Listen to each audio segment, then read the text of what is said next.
Are you having any trouble at all keeping up with your own desires? Do you find them springing out of you at an unprecedented rate? It's a tribute to the contrast of your time and space, you know that. In other words, the more variety, the more exposure, the more you interact, the more opportunity you have to conclude your preferences about your perspective. You like that about your experience? You like giving birth to new desires? Do you feel capable of choosing for yourself? Do you feel worthy of getting to choose? In other words, do you think that it is right that you would choose? That your environment would produce for you opinions and preferences? And do you think that you are valued enough or worthy enough or stable enough that it's right that you would get to choose? Or do you think that somebody else has already chosen it all from non-physical or other wiser physical beings, and now it's your job to just figure out what they think you should do and do your best to do that? Or do you like the idea of getting to choose? We want you to identify your right to choose. We want you to begin to understand that not only is it something that is all right, but it is something that you were born intending to do. You did not say, I'll come forth into this body but get it all cleaned up so that everything will be just the way everybody wants it to be, and then when it's all compatible, I'll come forth and just agree with everyone else. Oh yes, this is a good place, isn't it? Source got it just right before we came into it. It isn't like that. You came into an environment of variety and difference and contrast so that you, from your unique, such a good word, such an important word, from your unique perspective could have your unique experience, and you could uniquely put in your 2 cents worth. And it's far more than 2 cents worth. It is the opinion that brings thought beyond that which it has been before. It is the perspective that causes the expansion of the universe. It's good that you want, and it's good that you uniquely want. And it is so good, in fact, that a promise was made to you, you understood it completely, that when you came forth and when your environment evoked desire or preference from you, that in the moment that that preference occurred to you, even before you put words to it, even if you never put words to it, that source would answer that desire. That's the way that it is. In fact, it is so much that way that when you're standing in the middle of something not wanted, and out of it is born a preference. It would really be nicer if it would be this way. When someone is rude, you want them to be nicer. When someone is rude to someone else, you want them to be nicer to someone else. When you see some sort of injustice, you seek justice. When you see anything, not enough money, you want more money. Not enough physical enthusiasm, you want more. Not enough physical stamina or flexibility or endurance, you want more. Every exposure to every experience causes you to specify your preference. And when you do that, it shoots out of you as a vibrational request or preference. And in that moment, Source sees it and adheres to it, becomes in vibrational sync with this new desire that you have given birth to. Whether you are a human genius or the one-celled amoeba in the ocean, whether you are a cat or a dog or a frog or a bird, when you have an experience, and you do, and you prefer something, and you do, the preference emanates vibrationally and Source goes with it. Because every preference that emanates from any of you is a preference that would be better for self. Can you feel the genius of this?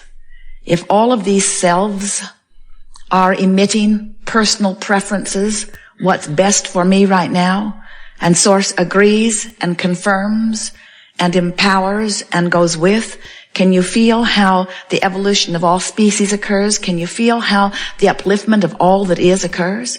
In other words, isn't that a wonderful thing? Everyone can be standing in a place where they make a request and Source agrees with every request and makes a way for it to happen. Isn't it a wonderful environment in which to create? So you must be thinking, well, what's going wrong? I know I want stuff that hasn't come. If I'm asking and I am and Source is answering and you say that Source is, then where's my stuff? Where's my physical improvement? Why is my government still behaving in this ridiculous way? Why are people still suffering around the world? If people are asking and Source is answering, then why isn't the world all just the way we want it to be? And we say, well, there are a couple of issues there. You don't agree on the way you want the world to be. And so most of the time, you are not a vibrational match to the way you think the world should be. Most of you are pushing much harder against how somebody else thinks the world should be than you are becoming a vibrational match to the way you think the world should be. So you're not a vibrational match to your own desire, so the evidence of the world becoming the way you think it should be is not showing itself to you, even though the world may very well be becoming more like the way you think it should be. When you're sick and you ask for wellness, whether you use words or you just radiate a rocket, Source agrees with you and moves circumstances and events. Your cellular body begins moving. All kinds of things begin to take place to move you closer to what you are asking for. But if you are continuing to find evidence that you still are sick, then your vibration is about the sickness, not about the wellness. So you are different from your desire and different from your inner being's perspective of your desire. When you said you wanted wellness, your inner being agreed and saw you well. But if you are still noticing that you are not well, then there is a vibrational variance between the drum you're beating and the vibration you're offering and what you're asking for and the way your inner being sees you. You see how it works? And to get from anywhere to somewhere else, there has to be that awareness of the relationship between where I am and where I want to be. The navigational system in your car or in Jerry and Esther's vehicles has only those two functions that are factored in. Where are you and where do you want to be? The satellites in the sky and the antenna on the roof and the computer brain in the vehicle tells this system where you are. And then you program in your destination and now it calculates the route, the vibrational difference, so to speak, from where you are and where you want to be. And then Magellan, or whatever system you have, begins to give you a verbal and sometimes a visual description. Follow this path. Turn left here. Turn right here. Get onto this route. And when Jerry and Esther diverge from the route that Magellan is suggesting, Magellan says, please proceed to the highlighted route. Please proceed to the highlighted route. In other words, Magellan is pointing out, you're here and you said you want to go there, and we are showing you the best way of doing that, and you're not doing it. Please proceed to the highlighted route. If Jerry and Esther continue to be obstinate and go the way that they are choosing, it happens quite often. Jerry has a map, chooses a different way. Magellan just sort of freaks out. She doesn't give up. When possible, proceed to the highlighted route. When possible, make a legal U-turn, she will say. You have a similar guidance system, working on the same principles. It is calculating where you are in relationship to where you want to be. And when you feel negative emotion, it is your guidance system saying, please proceed to the highlighted route. You said you want this, but you're offering a vibration about this. You said you want to be well. And your source and your desire are over here vibrating in the same place. But you're looking at the bump on your forehead, or you're looking at the x-ray the doctor showed you, or you're looking at the medicine bottle, or you're getting on the scale, or you're taking score of where you are. So you're activating within yourself the vibration of where you are, where also active within yourself is the vibration of where you want to be. And as long as there are two active vibrations within you, that of your source and that of you, that are not in vibrational alignment, you're going to feel guidance that is telling you, you might want to choose a different way of thinking of this in order to bring yourself in alignment with what you said you want. As Jerry and Esther are traveling from Phoenix to San Diego, they know what to do. They know that they need to get on the interstate and head west. And they know that it's 400 miles and that if they keep a reasonable speed, they're going to get there. That journey is not hard to understand, and so they don't get lost along the way. And they don't get frustrated and worried along the way either. They don't find themselves in Yuma, where they definitely don't want to be, and get all frustrated. Oh, we're in Yuma. We were supposed to be in San Diego, but we're in Yuma. Oh, what should we do? Maybe the doctor was right. Maybe we're going to be stuck in Yuma forever. Maybe it's right that we have to be in Yuma. After all of our relatives have always been in Yuma. Everybody we know is in Yuma. In other words, it's not like that with that journey, is it? They know how to get from Phoenix to San Diego. And the fact that a good deal of the journey they're not yet where they want to be doesn't make them lose hope. And we want you to understand that 99.9999% of every creation that you are embarking upon is complete before you see any physical evidence of it. You're a long way on your vibrational journey before the manifestation occurs. And if you're taking score in terms of how your body's looking or feeling, or taking score in terms of how much money you've got in your bank account right now, then you are most likely beating the drum in opposition to what you say you want. And your emotions are telling you that. Discouragement means you're beating the drum of something different than you want. Anger means you're beating the drum of something different than you want. Your journeys can be quantifiable because your emotions are telling you how to quantify them. And we want to put it to you in such simple terms, and frankly, it is amazing to us that so many humans don't get it. If it feels good, you're on your path. If it feels bad, you're not. You're not on your path if it feels bad. So when you look in the mirror, or when you evaluate something that has happened to you and you condemn yourself, you say, I'm unworthy, or I'm inappropriate, or I'm incapable, or I'm not smart.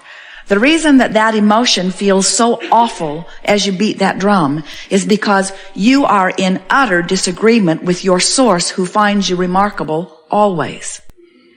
Your source understands your genius and your value and loves you unconditionally.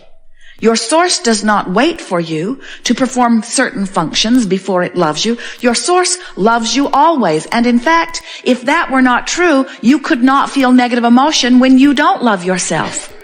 Do you get it? That the negative emotion you feel is your indication of vibrational discord? In other words, it means you've gone somewhere with your thought that your source does not go. If you've been practicing self-humiliation, self-appreciation is a very big vibrational distance from where you are, and you're not going to find it instantly. So we think what happens is sometimes you find yourself in despair, and in a self-survival sort of mechanism, you find the relief that revenge or anger brings you. And if we were counseling you and we saw you finding the relief that revenge or hate or anger gives you over the disempowering feelings of fear or disempowerment or depression, we would say, good job. But most people in your life will not congratulate you for finding revenge or anger, even though it was a big vibrational improvement for you. In other words, your Magellan would have said, you're on your route, keep going. Don't stay in revenge or anger. Try to find the breath, fresh air that comes to you in frustration. But you are on the way to feeling better, and you are on the way to alignment with what you want. But since you can't jump from despair to joy, or even anger to joy, you can't make that jump any more than you could set your radio dial on 6:30 a.m. and hear what's being broadcast on 98.6 FM. The frequencies have to match up. Your tuner receiver has to be in the vibrational vicinity of the transmitter, or you're not going to get any signal at all, you see.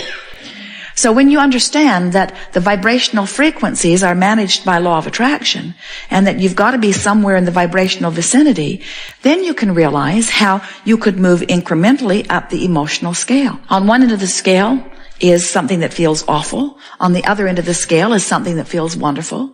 On the wonderful end is your perception of freedom. On the awful feeling end is your perception of bondage or lack of freedom. Disempowerment is down there where fear is. Empowerment is up there where joy is. Can you agree with that? In those good feeling emotions, don't you feel powerful? Don't you feel empowered? Don't you feel good? Don't you feel invincible? And in those awful feelings, don't you feel trapped? Don't you feel stifled? Don't you feel insecure? Don't you feel afraid? Don't you feel powerless? Isn't fear about your feeling that something bad is going to happen or has happened and you don't have the control or the power to make it feel different?